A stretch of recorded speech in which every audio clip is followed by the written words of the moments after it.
my friend and personal facialist, Cate Blanchett.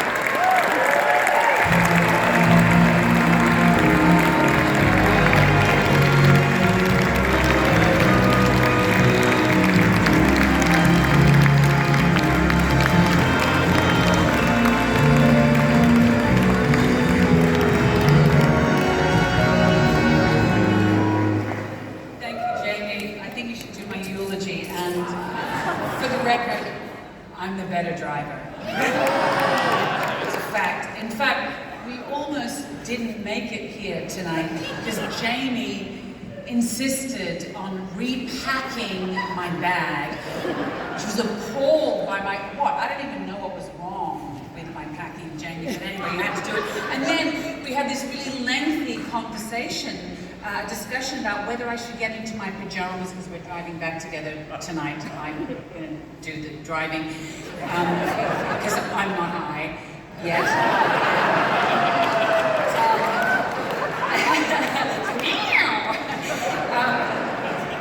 And whether I should wear pajamas or clothes. Meanwhile, she's telling me this about what I should wear, and she comes out in her bra and knickers. That is why we nearly missed tonight's event. But thank you so much, Jamie, for making the trek, and thank you so much to Palm Springs for having me here. It's an incredible honor. Best Actress, yes, it is an incredible honor.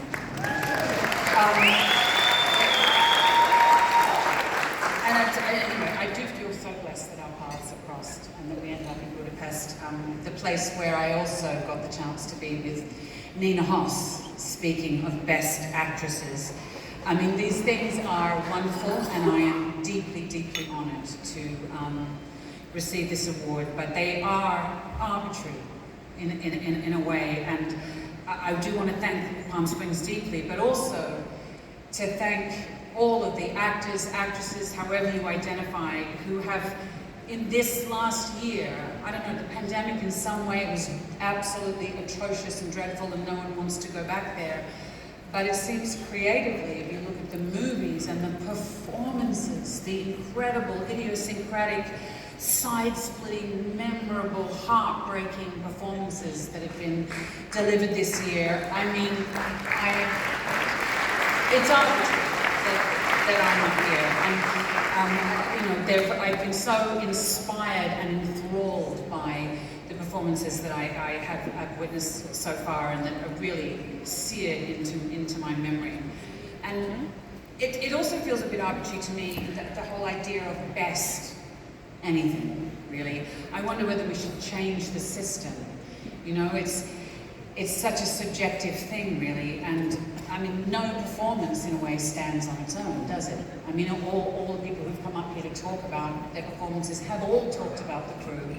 They've all talked about the other people that they work with. They've all talked about this symbiotic dance that you have the great good fortune, and it's rare, that you have with a director, and that is where the performance is born, because to me, it's maybe it's coming from the theatre, but I always see a performance as being a conversation.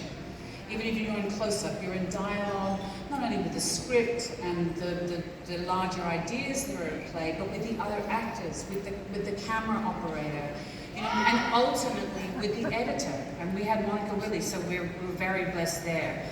But I was in the hands, and I knew from the very first conversation, I knew 10 years ago when I met Todd Field, that I was in the hands of a master, and he threw down the gauntlet with this extraordinary screenplay.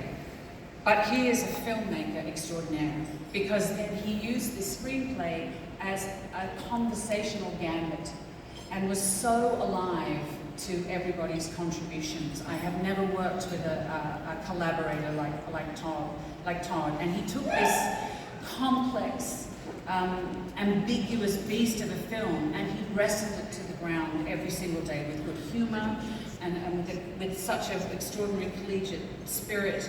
And he demands the utmost of himself. He's one of the most rigorous artists I have ever met and had the great good fortune to work with. And he quietly insists that we all do the same. Every single person on the set, not just those in front of the camera. And I know how much it costs you to do that, Todd, and maybe that's why you haven't left the barn for so long to make another movie. But I am eternally grateful to have been invited on this wild and life-changing ride. And the other thing, of course, I mentioned is the actors. And one of them is here tonight, and that is Nina Hoss. And I think often we focus on the actors who have the most screen time, and my character was certainly hungry for attention, so she occupies a lot of time on screen.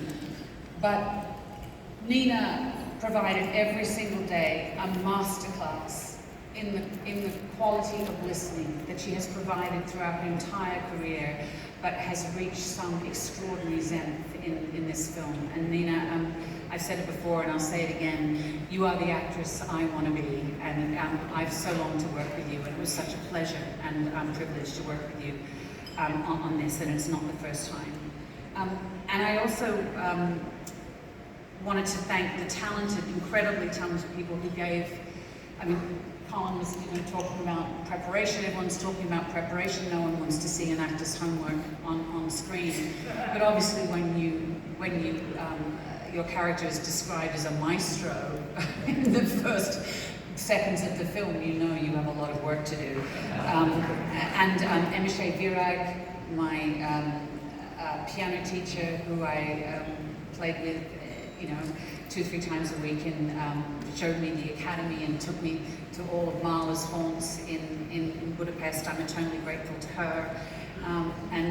And to Franziska Roth, who teaches opera singers to speak German, who understood the métier in which we're all working, who was brilliant, and my dear friend Natalie, who was my conducting coach, who was teaching me on Zoom. Ilya Musin, my God, the masterclasses that we can the things that we can learn on the internet.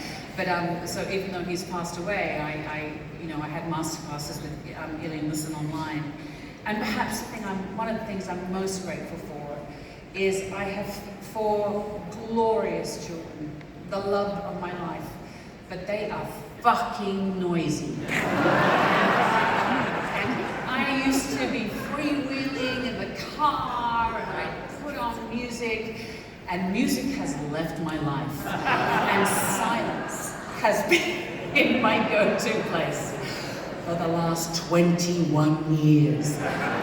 So for music to come back into my life, and for it to come back in via Hilda Grunadottir, who extraordinary score and the absence of score that she provided us, but also for it to come back in with Mahler and Alma Mahler. Was a gift that will just keep on giving. Because I suppose it's like when you play those great roles on stage, when you play Blanche Dubois, when you play Medea, you become bigger. It's like the Grinch. Your heart grows bigger. You're more. You have I'm a Grinch pretty much every day at 5 a.m. But I have grown through the deep visceral connection with that great music. And there's a lot about the hierarchical structures of the way classical music is made that turns a lot of people off. But these great works can coexist with works that are contemporary. And that just because a dead white male composer has composed it, I have read Moby Dick. And I have imagined myself into that novel. And I am so utterly grateful for the myriad of female novelists that I have read. But those two things can happily coexist for me, and they feed one another. And I think to have the past in concert, in engaged, interesting dialogue with the present, I do think that that's a real texture that the film Tar grapples with, and certainly I grapple with. I don't know the answer to it. I don't know that we're ever in balance as a species, as a planet, but we can but try. But the wrestle is all, and the conversation is all. And the final thing I want to, well, do I ever want to say anything? I just talk too much, really. But yeah, there used to be a hook that pulled people like me off. I guess it's too far away, can't go. But the pandemic, I think, we didn't learn anything from it. We're fucking morons. And but one of the things I think we all learned as artists is what is important to us. And I realized one of the most important things to me is process. And as Colin was saying, it's don't keep your eyes on the prize. Don't put applause before the process. The way you start something will affect how you continue. And if you start in an inclusive, collaborative, open-hearted way, then you have the chance to make something greater. And the thing that really I realized was so important to me was collaboration. That's why I got into the industry. I come from, like Baz and Catherine, I come from a non-hierarchical filmmaking culture, and I love it. And I am so grateful to every single person on TAR for the extraordinary level of collaboration led by Todd Field. Thank you so much, and this means the world. Thank you.